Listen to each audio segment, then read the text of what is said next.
we've been trying to focus as much as we can on specifically gameplay stuff, and then slowly we're able to tackle all the sort of more background things and bringing everything else to life.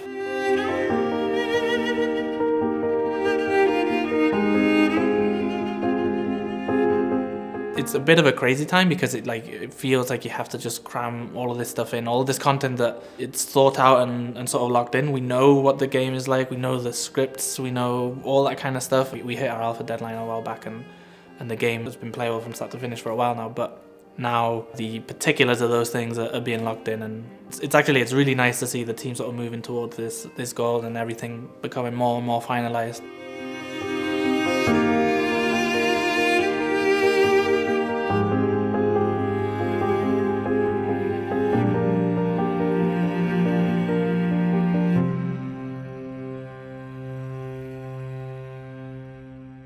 The past few weeks, we've basically as a team been trying to move forward towards beta. So we have a beta deadline coming in the next few weeks, and basically the entire game we have to have finished and content lockdown almost pretty much. So there's still a little bit of wiggle room after that, but very, very little.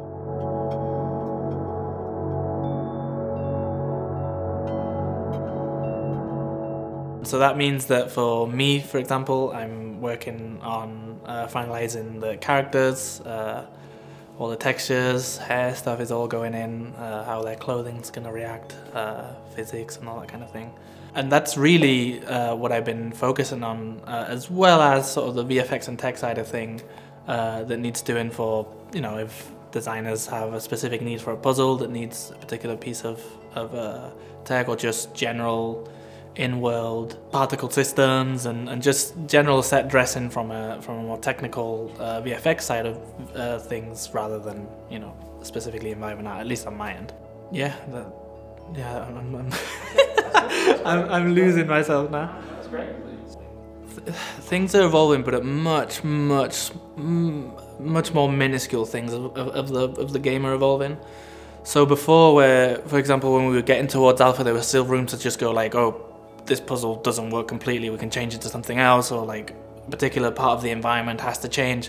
Like those changes have been and gone type of thing. Like they were there for alpha. Now it's more about finessing what's there, and the decisions have been made for the most part. It's just making, well, I guess the final decisions will be made at the end of this beta milestone, and that's really what we're working towards. And it's interesting because the things like script and facial animation that are now able to go in because we've finalized those things. So before, for example, we'd look at a cutscene and that kind of thing, and there's no facial movement or anything. There's some intent that the animators are putting in, but then the sort of lip sync and automated systems that we've used there, they're coming in now because we've finally said, okay, well, yeah, that's the script, that's good. Get it recorded with the voice actors and make sure that, you know, it looks good and work. So that kind of thing is now happening. So it's really nice to see, because you sort of start to see some layers of polish in the game coming in, and the game's starting to look more like a game. It still looks terrible like games do for the majority of development, but at least we're starting to see the light at the end of the tunnel now.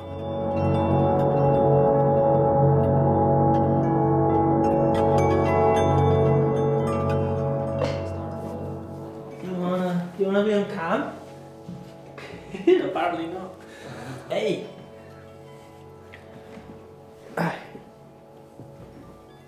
This has been my second project. She's called Eggy. She's the little Sheba and she's a nightmare, but she's the best.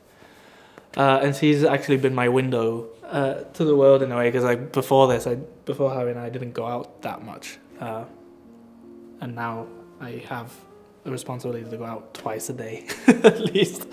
So, and it's weird because working from home and the pandemic, like it's so easy to just sit and then all of a sudden it's 8 p.m. I think part of that's good because I don't hate my job. I really enjoy what I do, but at the same time, like, you realize that you're really tired late, and then that can lead to a bunch of issues. So she's been really good because I have to keep to her schedule, really. So at 6 p.m, whether I like it or not, I have to stop to take her out for a walk. So that's been really good to sort of stop me from overworking. So what you're saying is basically lockdown advice, just eat soft dog. Yeah, really, yeah.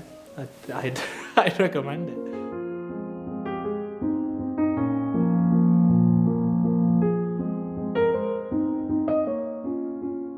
Okay, so because I haven't been in the studio for a year, we just started up the computer, and the last time I updated the game from the server was on the 12th of March 2020. So basically, the day that we got put in lockdown. It was the 12th, wasn't it?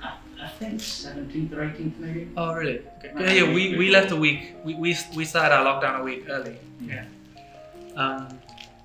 So yeah, so I just opened the game just to see where we were at a year ago. Kind of, yeah. Like look, like there's nothing. Yeah, like the amount of work that's happened in a year. Like this is a courtyard.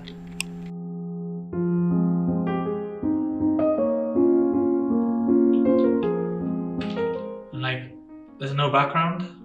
I mean, the main structure is still there, right? This structure, but that makes sense though, because that that was just designed. It's really nice to see how much we've tried to stick to something. Look at this guy.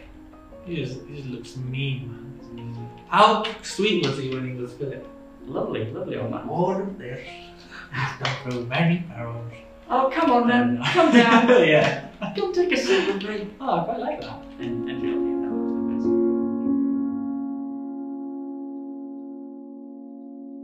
best. Hi, I'm Rob. I'm one of the animators at White Paper Games here. I'm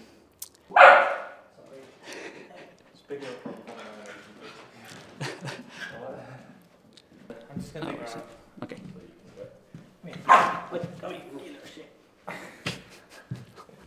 Sorry. The poor prisoner. It's totally going in the film, by the way.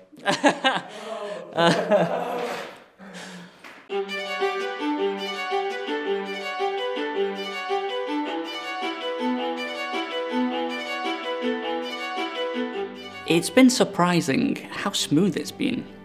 So I think because of the way we've worked and because of the way it's almost forced us to work, we spend a lot of time in calls on Discord, sort of reviewing our work, and we've had to nail things down, I think more strictly to a schedule.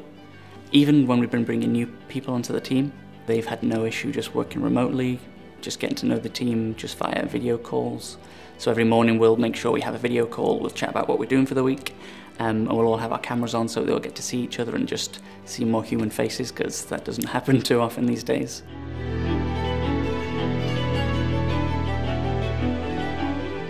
Currently we're trying to get the game to beta. The only thing I guess that remains to be seen is kind of getting feedback on what the gameplay's like at the moment. So that's probably the most, I guess, the most fluid thing that we've got going. And I think just as the nature of games, that will be the most fluid thing for until the end of production, just because that's the main player's experience. From an animation point of view, that kind of means that we're quite a bit past beta, because I guess because the process of how we've done the animation, for everything to sort of line up on time for us to all kind of finish and start rolling off this project, the animation takes quite a front seat in terms of when scripts need to be finished and finalized, and when animation blocking needs to be in, so that we actually have time to polish it, and there's time left in the production schedule to get that finished and do iterations on that to get that looking as good as it can.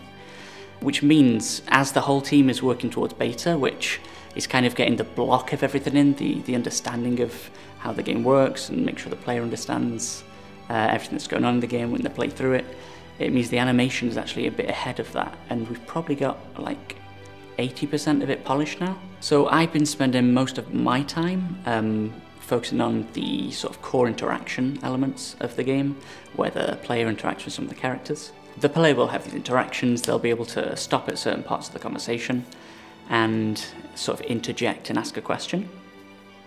And it's in these sections where the animation isn't scripted at all, it has to be completely generic.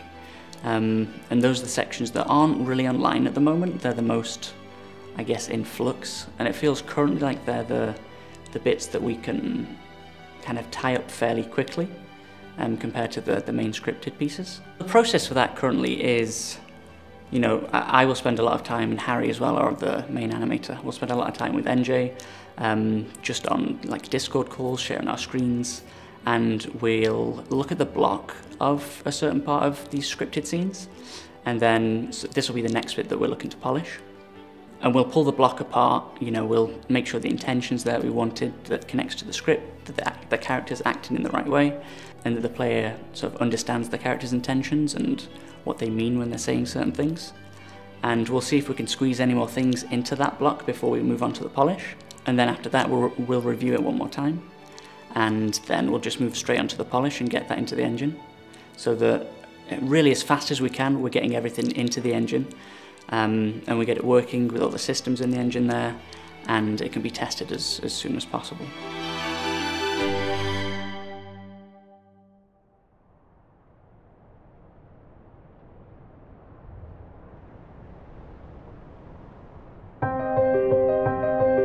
I guess the first question is the 3D art pipeline. And I'd say that, you know, everything's going really well with art as a whole. I feel that I'm well and truly in the swing of things. The process, it feels much more autonomous now. I still check in with OJ, who is obviously the lead, you know, with queries or specific questions. But generally speaking, you know, I'm finding myself now, I just take things to, art-wise anyway, I take things to a finished or a near finished state. And then I just move on to the next thing, really. The two big things for me when it comes to face effects, localization, subtitle work, firstly, it's making sure that I get like a steady flow of like dialogue throughout the work cycle.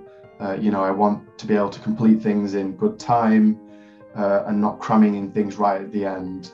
Because usually as you get to the end of a work cycle, other tasks, they start to rise up and they demand more time. Other departments, you know, they have to essentially go through gameplay, story beats, you know, with a fine-tooth comb to make sure that everything works, which is tough because I think it is hard to figure out internally, because you don't always know how a player with like a fresh pair of eyes is going to see things. So, and the takeaway is making sure that I'm working on dialogue that's locked and that's final, so I'm not wasting my time. Like, that's super, super important. And you know, I do want to add this at the end. Thankfully, you know, I've never spent a day working on something that's been scrapped.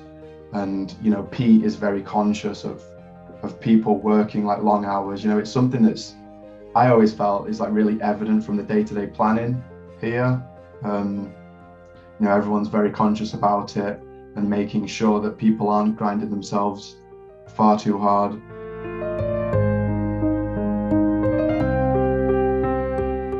It's exciting to be in this position now because, yeah, we know the game is there, and now it's sort of time to maybe show people soon, which is really scary. It's exciting, but it's very scary. But yeah, like we're slowly getting to that point. As you get deep into like the progress of the game and you're starting to hit big milestones, you know, you do find the time, like you're up against it a lot more. The great part about being part of an indie studio is there's the massive overlap of roles, and you can just get super valuable, you know, critical feedback from anyone pretty much any time throughout the working day. The planning that goes on, especially above my head, is very, very effective and it's very well done. Things feel more real, like when you start to have like various team meetings and stuff that are about things that are cool, and they're like, oh god, this is a video game, and you see people play it and it's like, oh, this is a video game. That's cool and that's different, and that puts the fire under your feet a bit more. Yeah, I don't really know. How do I feel about it? You know, it's both scary and exciting to see your game out there. I don't know whether we'll get to see people playing it like live, because that's one of the things with lockdown, that you don't get to go to any shows anymore and get to see people playing the game and get that live feedback. I hope people do like it. I hope they have a good experience with it and they want to play the full game, because that's ultimately what we're making it for, just for people to enjoy, people to have fun with.